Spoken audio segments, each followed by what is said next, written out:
bansos, punya kekuasaan, tak perlu popularitasnya hebat ataupun elektabilitasnya hebat, tapi menguasai permainan dan menang. Satu-satunya jalan itu supaya kita bersama, yaitu mempertahankan popularitas, elektabilitas Anies Baswedan tetap stabil sampai 2029. Jangan main-main dengan Jakarta. Iya, Ustaz Eka ya. Jangan main-main dengan Jakarta. Pilpres yang lalu, secara elektoral, Pak Anies belum berhasil. Tetapi secara moral, kita tetap bangga ada di Gerakan Perubahan. Karena kata kuncinya bermanfaat. Untuk diketahui, disertasi beliau adalah tentang komunikasi politik Anies Baswedan. Jadi kalau cerita Pak Anies berarti nggak cuma A sampai Z, tapi mungkin kalau ada update sebelum A pasti beliau tahu. Masya Allah. Buat kita dengannya Bang. Duduk aja ya kalau nggak kuat. Assalamualaikum warahmatullahi wabarakatuh.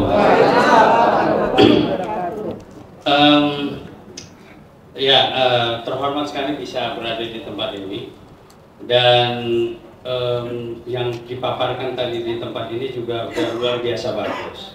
Saya kebetulan sekarang ini diminta mengajar, jadi saya mengajar, namanya itu political branding. Jadi saya ada dilema juga Pak Levisa. Jadi berdasarkan pengalaman ada kandidat yang popularitasnya luar biasa tinggi, yang elektabilitasnya luar biasa tinggi, yang relawan-relawannya luar biasa hebat, gitu ya kan? Tetapi kalah, gitu loh. Nah, ya kan? Jadi karena ada faktor kecurangan di situ.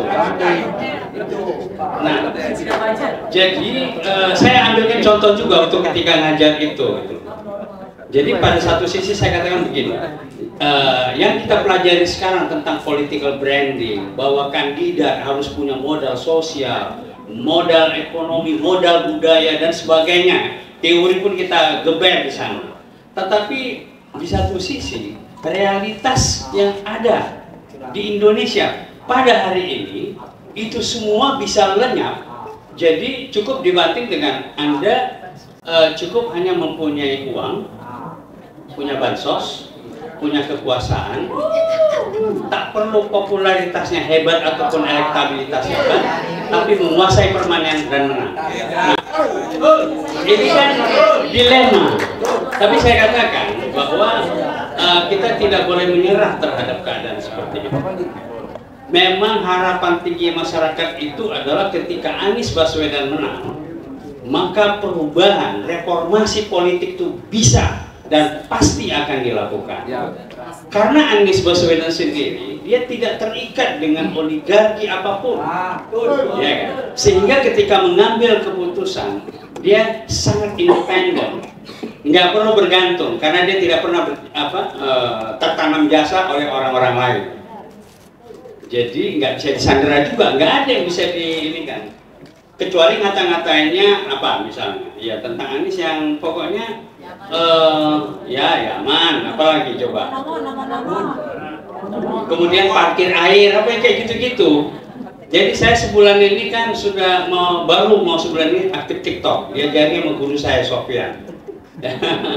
Jadi Sofyan bilang, waduh banyak banget buzzer. Jadi kita ajak tantang debat terbuka, nggak mau gitu. Nah jadi ini adalah tantangannya. Nah sekarang kita bicara tentang pilkada yang luar biasa tadi. Saya setuju Pak. Cuma tantangannya itu adalah diperlukan syarat yang luar biasa terhadap relawan. Dalam konteks per kita hari ini, yang kita rame-rame meminta kesediaan Anies Baswedan untuk periode kedua gubernur, saya optimistis kita menang. Pilpres berbeda dengan Jakarta. Di daerah-daerah Anda bisa intimidasi, di daerah-daerah Anda bisa leluasa untuk melakukan apa namanya, pakai uang, pakai macam-macam. Tapi di Jakarta tidak. Di Jakarta, kenapa saya katakan demikian? Jadi ketika Pilpres yang lalu, ya bukan hanya Pak Anies yang keliling Indonesia, saya juga ikut keliling juga. Bukan dibiayai Pak Anies, saya sendiri yang biayai. Namanya juga kita perjuangan, gitu ya kan? Nah, setiap saya pergi ke daerah, termasuk ke Kalimantan, ke Sumatera apalagi gitu, luar biasa. Mengatakan bahwa, Bang Fuan, dulu waktu Pilgub kami ini sudah ke Jakarta, katanya. rame-rame kami ke Jakarta, terjun ke TPS. Nah, jadi Jakarta ini, waduh, ini mau ngapain aja kan terlihat begitu. Jadi kalau rezim atau siapapun yang mau coba main-main dengan Jakarta, bisa terbakar Jakarta. Indonesia yang akan terbakar. Jadi ini mengingatkan, bukan menakut-nakut, tapi mengingatkan. Jangan main-main dengan Jakarta. Iya, Ustaz Eka ya. Jangan main-main dengan Jakarta. Nah sekarang begini, kan ada pertanyaan juga ya Pak Eka ya. Ya Pak Anies turun katanya kastanya ketika terjun di Pilgub. Bagaimana turun? Ya, ketika Pak Prabowo jadi capres menjadi menteri, tidak dikatakan turun. Padahal sesungguhnya itu yang turun. Karena itu kan ditunjuk. Nah kalau misalnya Pilgub itu kan rakyat sendiri yang menentukan. Ya. Dan kemudian ada mengatakan katanya menjadi kastanya turun. Tarkam. Saya debat beliau. Saya katakan begini, bahwa di sini ada 150 kedutaan besar, duta-duta besar sahabat ditempatkan di Jakarta. Itu tarkam. Dan kemudian ada 5.000-an perusahaan besar MNC dan perusahaan nasional yang besar ada di Jakarta. Apakah itu tarkam? Jadi di mana kita mau bilang Jakarta ini tarkam gitu? Tarkam itu antar kampung gitu loh. Masa kita bilang kampung Jakarta dengan seperti itu gitu loh. Ya kan? Nah, kemudian teman-teman kan kita ini, kalau saya lihat ya bahwa memang mau tidak mau satu-satunya pilihan Anies Baswedan itu bagi kami ya, bagi kita, bukan bagi Anies biarkan aja istiqoroh dulu ya, tapi bagi kita satu-satunya jalan untuk supaya kita bersama yaitu mempertahankan popularitas, elektabilitas Anies Baswedan tetap stabil sampai 2029.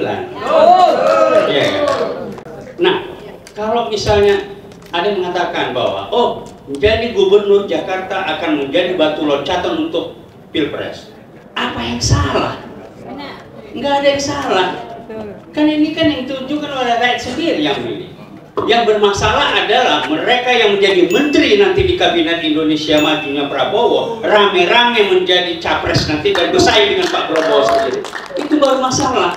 Kenapa Pak Eka bermasalah? Iya, karena mereka yang ditunjuk oleh Pak Prabowo. Kalau saya ya Pak ya, saya akan sarankan kepada Pak Prabowo, mungkin entah Pak Pendeta atau siapa gitu yang punya akses kepada Pak Prabowo, ya, saya mau katakan nih, Pak Prabowo, bagi menteri-menteri yang nanti yang akan Anda pilih, Anda bikin fakta integritas. Bagi siapa yang akan jadi menteri, fokus kepada menteri dan tidak berpikir pada kontestasi lain selama 5 tahun. Sehingga dengan demikian, ya kan, tidak ada, jadi masih 2 tahun lagi nanti. Begitu dilantik 20 Oktober para presiden dan kemudian menteri dilantik, pada hari itu juga sudah dimulai kontestasi Pilpres. Karena apa? Masing-masing menteri ini tadi akan membawa tim medianya, jadi pergi kemana-mana dengan tim medianya gitu. Ya, jadi apa kan nggak membangun jadinya.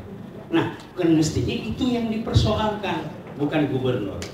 Jadi insya Allah ya kita akan tetap bersama ya. Saya kira bahwa ada kebanggaan kita bersama sebagai relawan Anies Baswedan karena kita berpihak kepada kebenaran, berpihak kepada moral, bukan berpihak kepada yang lain-lain. Saya kira demikian. Terima kasih. Wabillahi taufiq wal hidayah. Assalamualaikum warahmatullahi wabarakatuh. Terima kasih. Selamat sore Bapak Ibu. Selamat sore. Ya, ini satu kehormatan saya boleh sharing tentang hal yang luar biasa ini. Terima kasih Pak Legisan.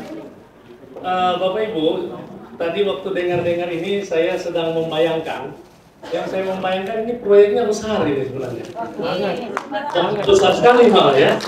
Dan saya lagi pikir-pikir ini mampu nggak ya dengan waktu, dengan tadi kesempatan dan lain sebagainya. Tapi begini Bapak Ibu, sesuatu sebesar apapun mesti dimulai. Kalau kita mulai dengan kata kuncinya ini bermartabat. Wah, ini luar biasa. Pilpres yang lalu secara elektoral Pak Anies belum berhasil, tetapi secara moral kita tetap bangga ada di gerakan perubahan. Karena kata kuncinya bermartabat. Kita jalankan itu dengan bermartabat. Nah, ini jadi beban moral saya untuk Pak Legisan dan sebab untuk mempertahankan bermartabat ini tantangannya luar biasa. Apalagi di bidang yang kita sedang geluti hari-hari ini. Tetapi saya ingin kuatkan tim yang ada, ayo mulai saja, karena sesuatu niat baik dengan orang-orang baik, tujuannya baik, insya Allah Tuhan pasti buka jalan. Jadi singkat saja, kalau saya membayangkan berarti ini ada 3 bagian besar mungkin. Yaitu pertama, kita tentu di hadapan kita yaitu Pilgub DKJ ya. Itu yang perlu kita konsolidasikan terus. Yang kedua yaitu 500 berapa tadi ini? 45 daerah. Harapannya dari 545 daerah ini kalau kita bisa berkontribusi untuk adanya kepala daerah yang bermartabat, maka 2029 akan memuluskan calon kita Pak Anies untuk kembali memimpin Indonesia. Kira-kira itu dia punya peta perjalanannya. Nah, kalau kemudian ketika kita akan breakdown itu kepada tugas-tugas nyata, nah itu yang tadi saya katakan itu cukup rumit. Tapi nggak apa-apa, kita punya jaringan, ada jaringan-jaringan relawan, dan memang saya kira bagus sekali kita mesti terus lakukan pendekatan dengan partai. Sebab partai sekarang udah cair juga, nggak mungkin nggak hanya 3 partai ini, boleh jadi partai-partai lain juga. Banyak yang mendukung Anies juga di daerah. Boleh jadi elitnya tidak oleh karena ada kepentingan, tetapi tingkatan daerah dan masyarakat boleh jadi mereka masih bermartabat seperti Pak Anies, kira-kira begitu. Nah, inilah yang ya kita dorong lah, kita dukung bersama-sama untuk rencana ini. Mudah-mudahan ini akan berhasil dan niat baik selalu ada pahalanya, ya Ustadz ya. Entah pahala 1 atau 2, yang penting ada pahalanya dengan maksud yang baik. Maju terus Pak Legisan dan tim, Tuhan menyertai kita sekalian. Terima kasih. Terima kasih Pak Supit. Insyaallah, terima kasih. Alhamdulillah. Kita jadi bertambah energinya nih Pak Supit. Terima kasih Pak Pendeta. Tepuk tangan.